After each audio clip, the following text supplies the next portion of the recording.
Good morning students. बेटा हम exercise 2.4 start कर चुके हैं, जिसके अंदर हमने अब तक 7 क्वेश्चन कर लिए थे। तो अब आते हैं 8वें क्वेश्चन पर। 8वां क्वेश्चन क्या है? Half of a herd of deer are grazing in the field and 3/4 of the remaining are playing nearby. मतलब क्या है, हिरनों का एक झुंड है, ठीक है। उसमें से क्या कर रहे हैं, आधे हिरन तो किसी उसमें खेत में अपना क्या कर रहे हैं, चारा चर रहे हैं, ठीक है। और जो बच गए, आधे चर रहे हैं, आधे जो बच गए उसका 3/4 मीन्स 3/4 जो है वो खेल रहे हैं, ठीक है। आगे पढ़ते हैं। The rest 9 are drinking water from the pond. और उसके बाद जो बच गए, कितने बच गए, 9 बच गए, वो क्या कर रहे हैं, पॉन्ड से अपना वाटर ड्रिंक कर रहे हैं। Find the number of dear in the heard. तो हमें बताना है झुंड के अंदर टोटल कितने हिरन हैं। तो हिंदी में क्या होगा, हिरनों के एक झुंड का आधा भाग मैदान में चल रहा है, ठीक है। आधा भाग तो मैदान में चल रहा है, ठीक है। अगर मान लेते हैं, माना कुल हिरन, हम मान लेते हैं कि कुल हिरन कितने हैं एक झुंड में, x है, ठीक है। माना कुल हिरन बराबर है x। अब मैदान में चरने वाले हिरन में चर रहे हिरन, मैदान में कितने हिरन चर रहे हैं, आधे हिरन चर रहे हैं। इसका मतलब x/2, हाफ तो यही होगा ना, आधे हिरन मैदान में चर रहे हैं, ठीक है। और शेष का 3/4 पड़ोस में ही खेल कूद कर रहा है। जो शेष बच गए, है ना, शेष कितने बचे, शेष हिरन।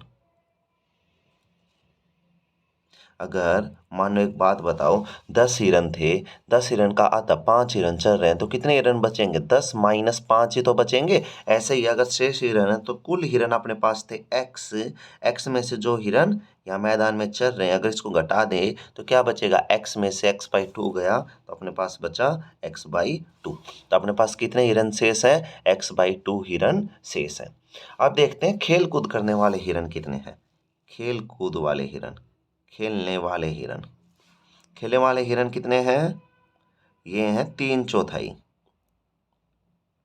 खेलने वाले हिरन है 3/4 किसके, जो बाकी बच गए, 3/4 जो बाकी बच गए, 3/4 और बाकी कितने बच गए, शेष हिरन का 3/4, ठीक है ना। देखो कुल हिरन माने x, मैदान में चल रहे हिरन x/2, शेष हिरन x/2 बच गए, x/2 चल रहे हैं तो x/2 ही तो बचे। और खेलने वाले हिरन कितने हैं, जो भी अपने पास x/2 बचा था उसका 3/4। तो ये क्या आ जाएगा, अगर इसको हल करेंगे, ये बन गया 3x/4 दूनी 8। तो इतने हिरन तो अपने पास क्या कर रहे हैं, खेल रहे हैं। ये हिरन अपने पास क्या कर रहे हैं, चल रहे हैं। और उसके बाद भी कितने हिरन बचते हैं, 9 हिरन और बचते हैं। शेष हिरन, शेष हिरन और देख लेते हैं कितने हिरन बच गए, 9 हिरन और भी बच गए, है ना। देखो सिंपल सी बात, अगर हम इसको जोड़ लें, मैदान में चरने वाले हिरन प्लस में खेलने वाले हिरन प्लस में जो शेष हिरन बच गए, ये पानी पी रहे हैं ना, चलो शेष हिरन ये पानी पीने वाले हिरन है, पानी पीने वाले हिरन, ये कौन से हैं, पानी पीने वाले हिरन। पानी पीने वाले कितने हिरन है, 9 हिरन है। अगर इन सभी को जोड़ दे, मैदान में चरने वाले, खेलने वाले और पानी पीने वाले, तो टोटल हिरन के बराबर आना चाहिए ना। बस यही काम हम करने वाले हैं। तो अकॉर्डिंग टू क्वेश्चन हम क्या करेंगे, अकॉर्डिंग टू क्वेश्चन x/2 ये हो गया अपने पास मैदान में चरने वाले हिरन, प्लस में खेलने वाले हिरन कितने हैं, 3x/4, 3x/8, कितने हैं ये, 3x/8, प्लस में पानी पीने वाली हिरन जो कि है 9, बराबर है क्या आ जाएगा, x आ जाएगा, ठीक है। बस अभी हम इसको हल करेंगे, कुछ मुश्किल नहीं है, इतना सा क्वेश्चन है, ठीक है ना।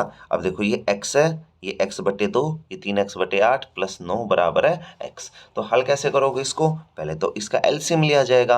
अगर हम इसका एलसीएम लेते हैं तो क्या बनेगा, इसका एलसीएम हुआ 8, 2 4 जा, तो यहाँ पर आया 4x प्लस का 3x प्लस 9 बराबर है x। तो यहाँ से क्या बचता है, 7x/8 + 9 = x। यही बचा है ना। अगर अपने पास ये बचता है तो उसके बाद क्या रह गया, x ये ज़्यादा बड़ा है और ये क्या है, छोटा है, तो इस छोटे वाले को उठा के हम इधर लेके जाएंगे। तो 9 = x - 7x/8। तो इसका ले लेते हैं एलसीएम। एलसीएम आया 8, 1 8 जा 8 पे जाएगा ना, तो ये हो गया 8x - 7x। तो 9 = 9 में से 7 गया x बटे में 8, है ना। हमें तो x का मान निकालना था, तो ये 8 इधर जाके किस में हो जाएगा, गुणा में हो जाएगा। 9 × 8 = x, और 9 8 होता है 72। तो हमने निकाल लिया कितना है, 72 है। ठीक है, तो हमें हिरणों की कुल संख्या निकालनी थी। तो हिरणों की कुल संख्या कितनी है, हिरणों की कुल संख्या, हिरणों की कुल संख्या क्या होगी, वो होगी 72। तो चलो एक बार और ध्यान से देखो, क्वेश्चन क्या था। लेट, अभी इंग्लिश में कराते हैं। Let total deers equals to, कितने होंगे, let total deer equal to x। Here's that are grazing equals to x/2। Remaining हिरन equals to x/2। Deers that are playing, deers that are playing equal to 3x/8. Deers that are drinking water equals to 9 according to question। और last में आते आते total Heron's, ठीक है, यहाँ पर total deers लिख देंगे। Total deers equals to 72। तो ऐसे हमको ये क्वेश्चन करना है।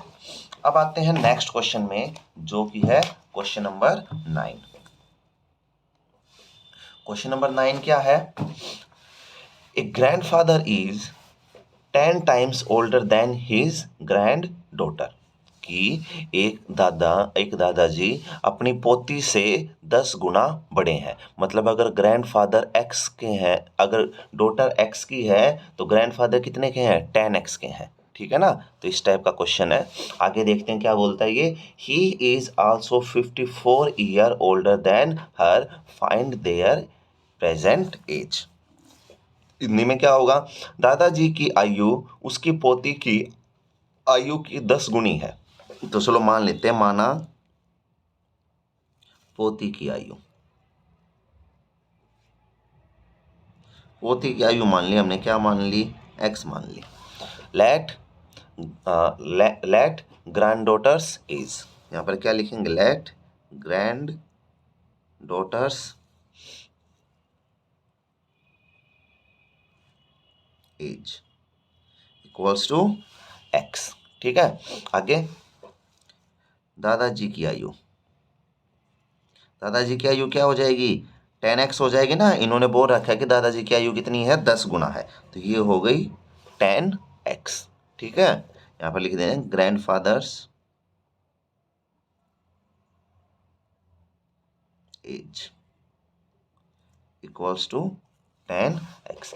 अब क्वेश्चन के अकॉर्डिंग क्या है कि दादाजी जो है ना, वो पोती से 54 साल बड़े हैं। इसका मतलब अगर हम दादाजी की उम्र में से पोती की आयु घटा दे तो क्या बचेगा, x बचेगा। या फिर तुम क्या कर सकते हो, अगर पोती की आयु में हमने 54 जोड़ दिया तो किसकी बराबर हो जाएगी, दादाजी की उम्र के बराबर। तो इसका मतलब 10x बराबर है x + 54, ये बराबर हो जाएगा ना।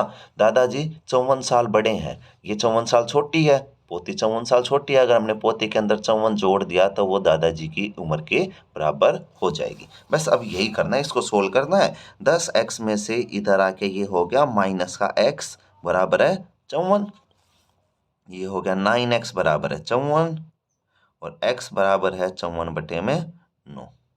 और 54 बटे में 9 क्या होता है, 9 छीक 54, तो x क्या आ गया, 6 आ गया, है ना। हमको क्या बताना था, हमको बताना था तो दोनों की आयु ज्ञात कीजिए। तो यहाँ पे लिख देते हैं पोती की उम्र, पोती की उम्र क्या होगी, x माननी थी जो कि है 6 साल। पोती की उम्र क्या होगी, 6 साल। अब निकालनी दादाजी की उम्र, तो दादाजी की उम्र क्या होगी, ये थी 10x। 10x का मतलब है 10 × 6, इसका मतलब है 60 साल। कितनी होगी ये, 60 साल। ठीक है, तो ऐसे हमको ये 9वां क्वेश्चन करना है। बिल्कुल इजी क्वेश्चन था ये तो। अब आते हैं 10वें क्वेश्चन की तरफ। सो 10वां क्वेश्चन क्या है? अमन as is 3 times his son's age. 10 years ago, he was 5 times his son's age. Find their present age.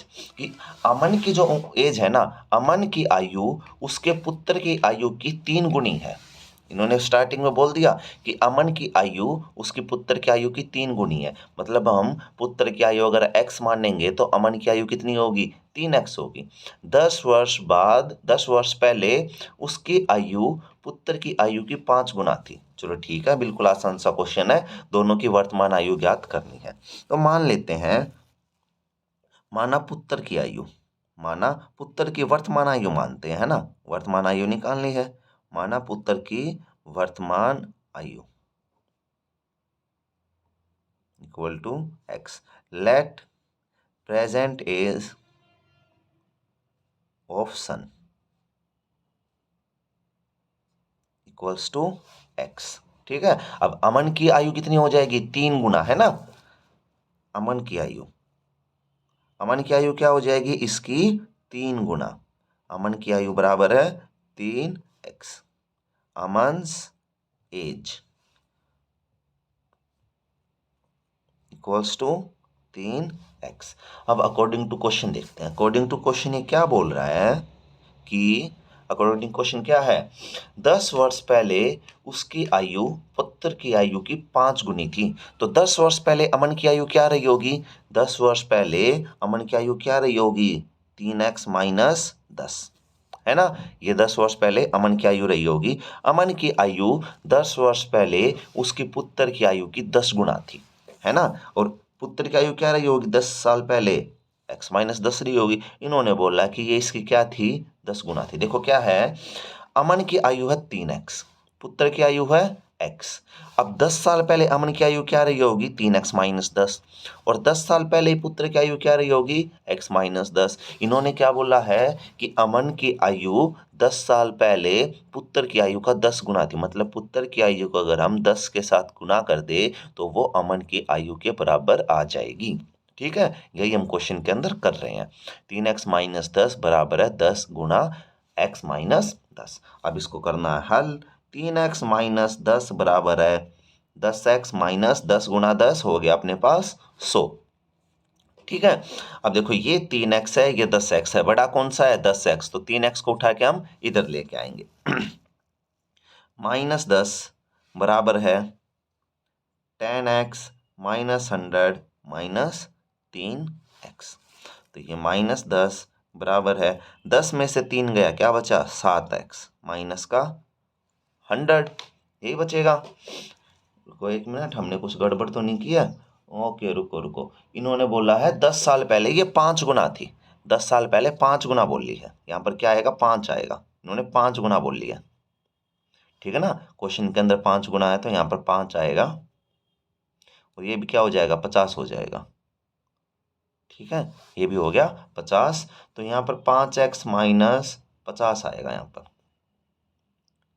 और इसमें से 3x को हमें घटाना है। अगर 3x को घटाएंगे तो यहाँ पर क्या बचेगा? 2x। यहाँ पर है 50। ठीक है,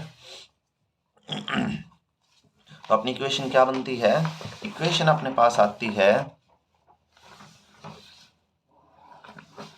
इक्वेशन आती है -10 बराबर है 2x माइनस 50। तो ये है अपने पास इक्वेशन, ये इक्वेशन है। तो चलो इसको हल करते हैं। ये 50 इधर माइनस का है तो 50 इधर आके किसका हो जाएगा? प्लस का। -10 प्लस 50 बराबर है 2x। अब -10 और प्लस 50 को सोल्व करेंगे तो क्या बचेगा? प्लस का 40, है ना, बराबर है 2x। तो इसको हल करते हैं। 2 इधर आके भाग में, ये x और ये क्या बच गया? 2 एकम 2, 2 दूनी और 0, 20 बच गया। तो x का मान क्या बचता है अपने पास? x का मान बचता है 20। ठीक है, x का मान अगर अपने पास 20 है तो दोनों की वर्तमान आयु क्या होगी? लिख देते हैं पुत्र की आयु। पुत्र की आयु क्या हो जाएगी? पुत्र की आयु तो हो गई अभी 20, है ना। और पिता अमन की आयु, अमन की आयु क्या होगी? अमन की आयु इसकी आयु की क्या थी, हमने स्टार्टिंग में क्या मानी, 3 गुना मानी थी, तो 20 गुना 3 ये हो गई 60 वर्ष। ठीक है, तो ऐसे करना था तुमको 10th क्वेश्चन। इसी के साथ अपनी एक्सरसाइज होती है ये कंप्लीट। कल हम स्टार्ट करेंगे एक्सरसाइज 2.5, जिसके अंदर मेनली कैसे क्वेश्चन होंगे, एलसीएम लेके सोल्व करने वाले। जितने भी क्वेश्चन है ना, सारे के सारे हम एलसीएम लेके सोल्व करेंगे। ठीक है ना, थोड़े से लेंथी क्वेश्चन है, गुणा भाग ज़्यादा होगा, है ऐसे ही, एक समीकरण वाले चर ही हैं, ठीक, एक चर वाले समीकरण ही हैं, लीनियर इक्वेशन ही है, लेकिन हम कैसे हल करेंगे, थोड़ी सी बड़ी हैं, एलसीएम लेके हल करना पड़ेगा। तो 2.5 और उसके बाद आती है 2.6, तो ये दोनों हम बाद में करेंगे। चलो बच्चों, आज के लिए इतना काफ़ी है। Have a nice day.